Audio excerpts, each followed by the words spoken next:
In this episode, which is episode number 3 of my bargain Boxster project, we will show you how we fixed this roof and how we stopped the Boxster from leaking water inside. I'm Jonny Smith, welcome to the Late Break Show.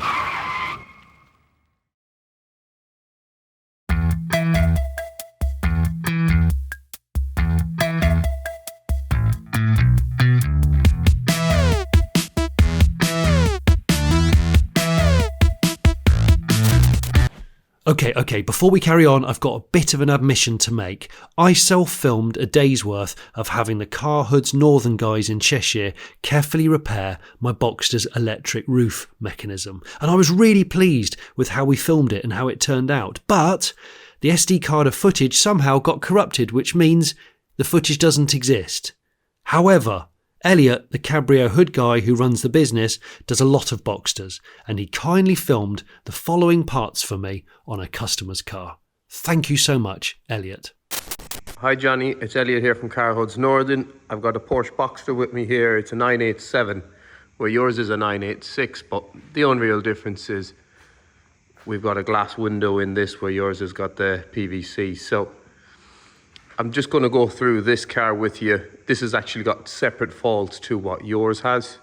Yours had faults with the push rods braking. This has it on one side, but it's actually the main mechanism, the drive mechanism. So I'm going to go through that as well on this and just show you what's wrong with this car. So we have the Boxster in service mode with the roof, so you can access the main mechanism down inside, Johnny. Along with the engine cover if you need. So what's actually the problem on this car is the drive mechanism that drives each side. So the rear tonneau cover and the main mechanism is powered off the one motor which is located in the middle around the brake light. I'm going to take off the tonneau so you have just better visibility. Because it's got a malfunction with the roof, it came in stuck down. So we've got it manually opened up. So what powers this mechanism on these is the drive motor that's in here that drives these two cables. Them cables come down and into a mechanism which is located on each side here. You have a plate here that spins from the mechanism in the back, powered by that motor. And in return, it pushes and pulls on the hood using this rod, which we've replaced on your car. And then in return it moves the tonneau cover that should be here, but we took it off for demonstration, with a strut that attaches from here to here. As you know, on your Boxster we replaced these push rods that control the actual location of the roof mechanism. So what go on these is, these are the push rods. This is a brand new genuine Porsche part that we fit. We use genuine Porsche for the reason why, because this piece here at the top is made out of plastic. It's made out of plastic to snap. So when this mechanism gets put under pressure that it's not comfortable with, it's designed to snap here instead of bending main structure parts, which could result in a very expensive fix of a frame. So we use these. This is a broken one that we have just for demonstration. So that's what they can look like. The one on this car actually didn't snap as bad as that. All that happened is inside where it clips onto the ball joint on the frame, it has just worn away and popped off over time, resulting in this car not being able to rise up out of the well. So this customer's car, we're going to replace this. This piece, as you can see, is bent here. So there's a strut that joins here to the tonneau, as I explained. We're going to be replacing this plate. We're going to be replacing the drive motor itself because it seems to be tripping out quite often. Another thing we're going to do with this vehicle is go through its drainage system. So unlike your one, Johnny, the welds in this seem to be a better quality. They're no longer that foam. It's a more vinyl-like material. So we're going to go through that, inspect it, make sure there's no punctures in that. We're going to clean out all debris like this. Make sure the drain hole itself down to the bottom of the car is free. So we'll test that all out. So I think it's worth pointing out the roof on this Boxster has been re-dyed a couple of times. As you can see, it's very shiny. There's lots of dark patches along the roof. There's lines where the roof will be folding away on itself. These look a lot more noticeable because the material is wearing more on them spots. We kind of recommend to customers, don't re-dye your roofs, because it just leaves them like this, shiny. It doesn't look right. The material is very sandpaper-like. It marks very easily. To power wash, that will leave lines all over it. So this is a piece of mohair in blue that we have. As you can see there already, it's a lot softer than this. It just looks better. It doesn't cast any shadows. So we do ask customers to keep away from any harsh chemicals on their roofs or dyes or fabric colours. So the car went to Car Hoods Northern up in Cheshire, where Elliot here, the chap behind me, managed to mend the roof. So the hood mechanism all works now. We know that. But I still have a problem in that it still leaks because of these. These are those foam drip trays that sit in that little area, that void behind the tonneau, and we know that mine were pierced from the mechanism, the arms snapping off. So I found a pair of second-hand ones, and that's what we're going to do today. We're going to fit those, and then I can leave the car outside and it won't leak, and then I can wash it without fear of it leaking. Yeah.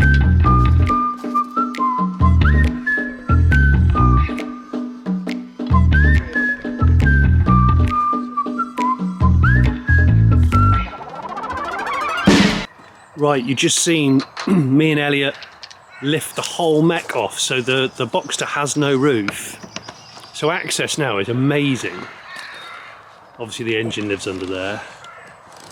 What Elliot's removing there is those big arms which pull the roof mech. Do you say it's cast aluminium? Yeah, that's cast, that frame. That frame, this whole roof's actually really quite light. Remember, this is a 2002 Boxster, so it's not a complicated cabrio. Thank goodness. And then once Elliot's got those off, we can hopefully get access to remove that foam drip tray which goes around the side of the engine bay. And we'll grease a couple of the necessary points. That's the motor actually, which does the whole roof mechanism. Again, it's quite small. Pretty small.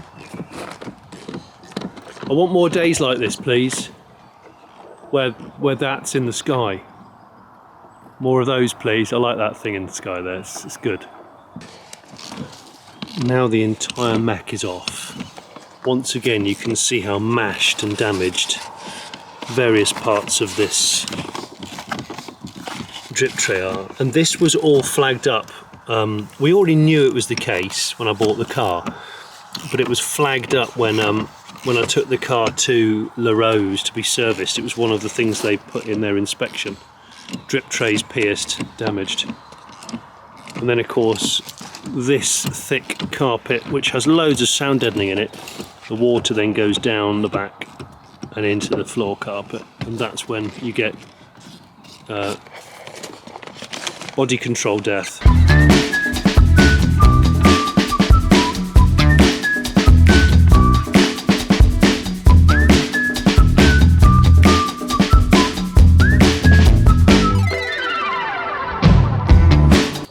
I'm going to use some of this. This is citrus cleaner from Carbon Collective. Spray it in there, massage it around with a brush, and then that gets rid of any of the grime. Once we've rinsed all that through, I'll put some repellent on there, which just makes it kind of, any dirt should just like not be able to stick very easily afterwards. Might as well do it while it's really easily accessible, because it's not normally.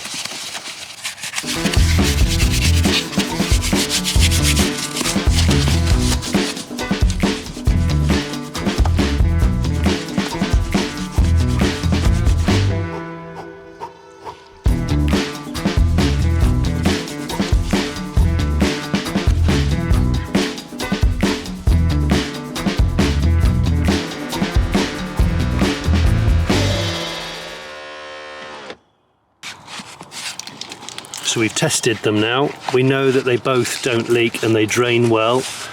Clean them with some citrus degreasant just to get any muck out.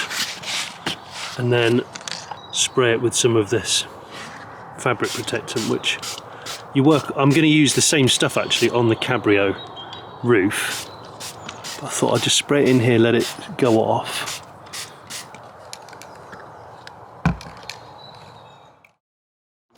Yeah, it's really low.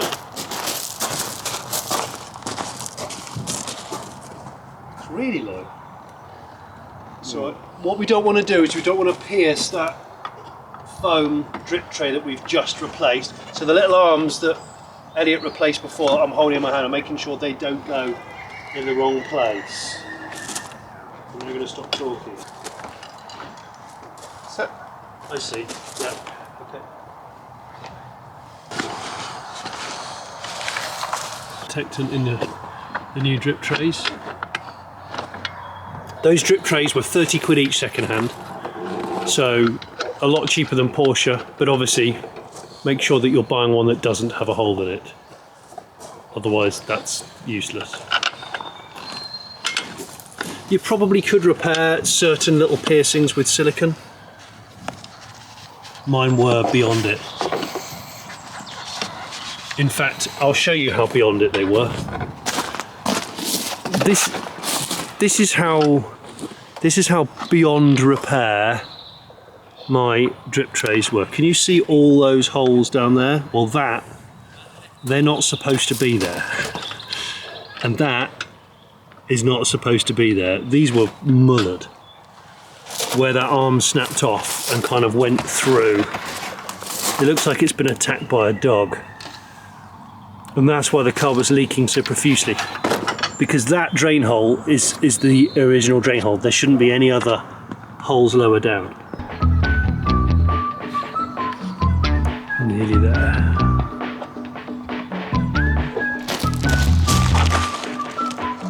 Bin.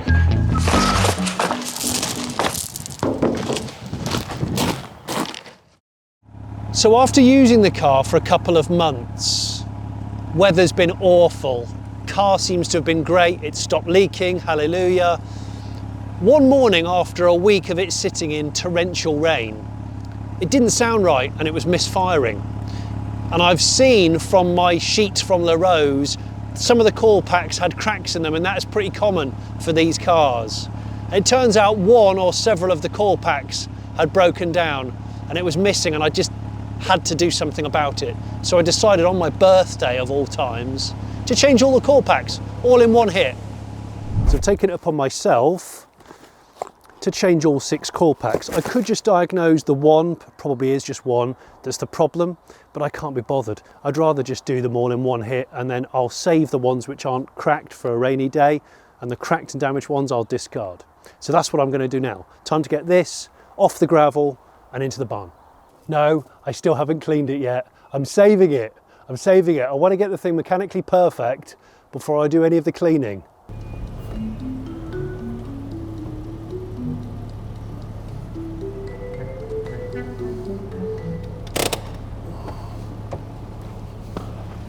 Typically, it's just stopped misfiring as I'm recording. Bugger. It's not a wise thing to drive a car that's misfiring long term, because it means that unburnt fuel goes through the system, can damage the cat converter, other stuff as well. It can bore wash, I suppose, if things get bad. I don't want to do any of that. So let's jack it up, and we need to take the back wheels off to access 3 plugs on this side, 3 plugs on that side. I left my wheel brace at home.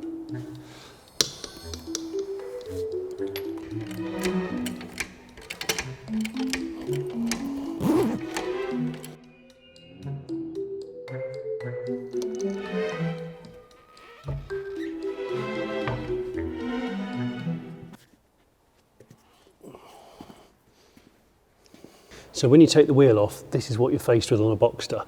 And if you can see this plastic liner here facing the front of the car, this is the bit that we need to take off. It's 1, 2, I think it's 2, just 2 Torx bolts or normal nuts. When this comes off, we can access the side of the flat 6. So 3 coil packs on this side, obviously 3 on the other side. And the wheel needs to be off for that, because you just can't do access otherwise. So it's actually not that bad, which is why I'm prepared to tackle it myself.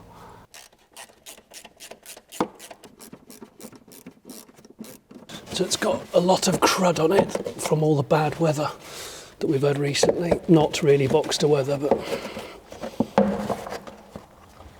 right there we go. I've repositioned the light now, so reference, there's the disc. And if I go in here, 1 coil pack, 2 coil packs, 3 coil packs, here they are.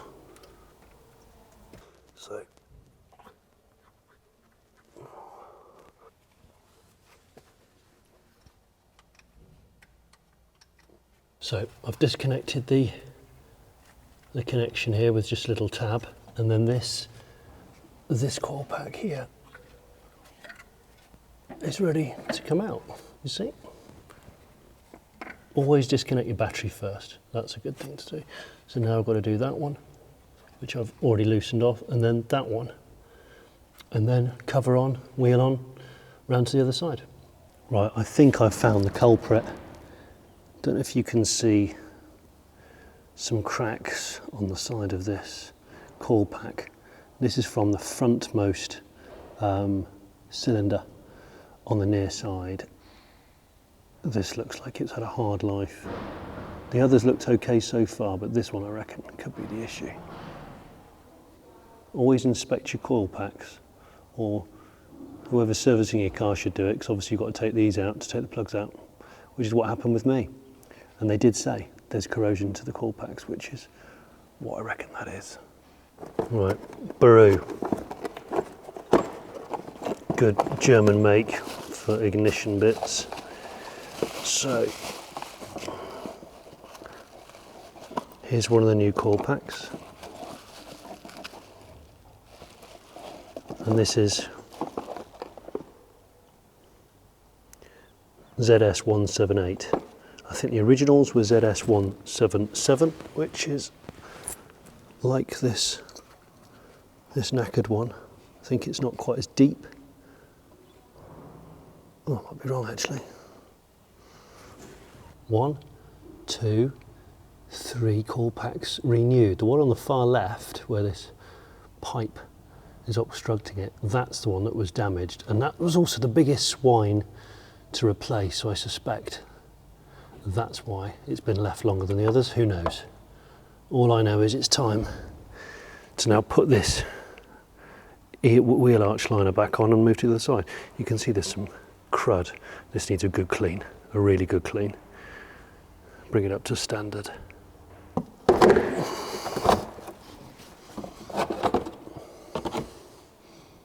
There we go. And now we can get to the side of the pistons there. We get to and there's loads of crud in here, which I'm going to clear out as well. Loads. Which ends up staying moist and basically ends up rotting the car. So. It's my birthday today. What am I doing? Why am I doing this?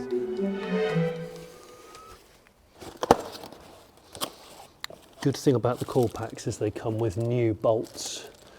So use those bolts, but not only that, lube them a little bit. I'm using silicone spray, lube them a bit, and also I have been lubing, I'll just show you.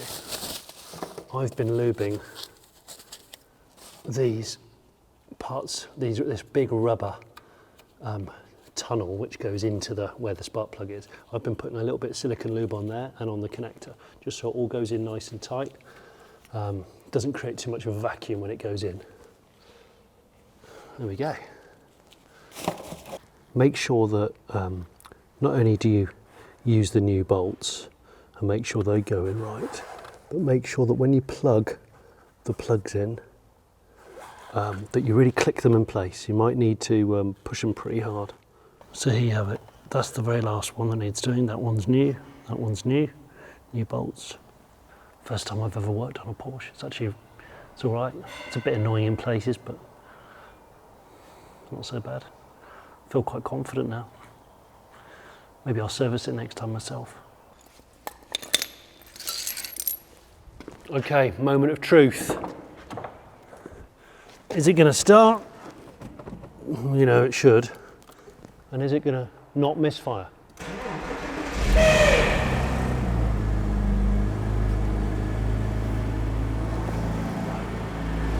Doesn't sound like a misfire to me, sounds nice and smooth. Yeah. Sounds great. Fantastic. There we go then, it sounds great. Successful mission. What are they, 25 quid each or something like that? And it's the start of hopefully me doing more and more work myself on the Boxster. And then who knows, when I do eventually get a 911, I'll know the basics of a flat six of this sort of era. Another job ticked off the list. So one thing I've never liked about the bargain Boxster, and beggars can't be choosers when you're getting a car at this kind of money, is I just don't like this style of wheel. I've never liked this style of alloy. And the 986 Boxster came on a couple of other different wheel styles. So I thought I will change them when I can. It turns out somebody watching one of the Boxster earlier episodes, who's a subscriber of the Late Break Show, had a Boxster that came and went, and he got a set of wheels, had them refurbished, had half decent tyres put on them and left them in a woodshed for 4 years. So I want to say a big thank you to Jody in Wolverhampton, who basically didn't want any money for these wheels. I gave him some merch, but these are the wheels that I actually prefer. They're a bit dusty, but I just much prefer this style of 17. I just think they're more timeless. I know it's all very subjective, but I think these are a better wheel than the ones on the car.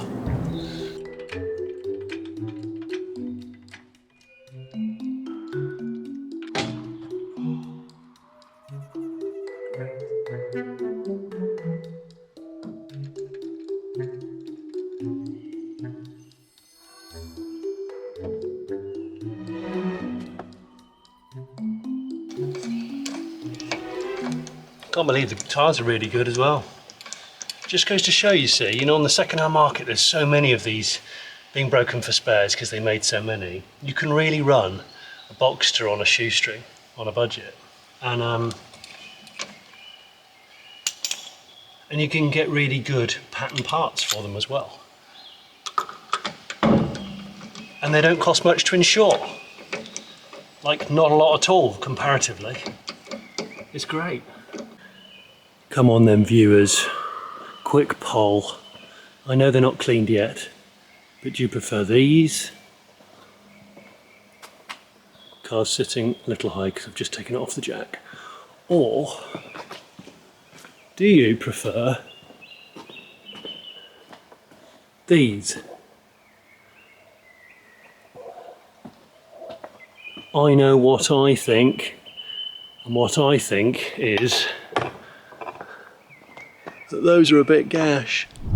Thank you for watching this part 3 of the Bargain Boxster project. It goes without saying that the next episode will come in the near future, and it will include a severe detailing of the car, which is much, much overdue. If you haven't already subscribed, I'd love you to subscribe. If you haven't watched the other parts of the Boxster video, it goes without saying that I'd like you to watch those. But if you'd like to see my other project cars, have a click on the playlist on the screen somewhere now. Cheers.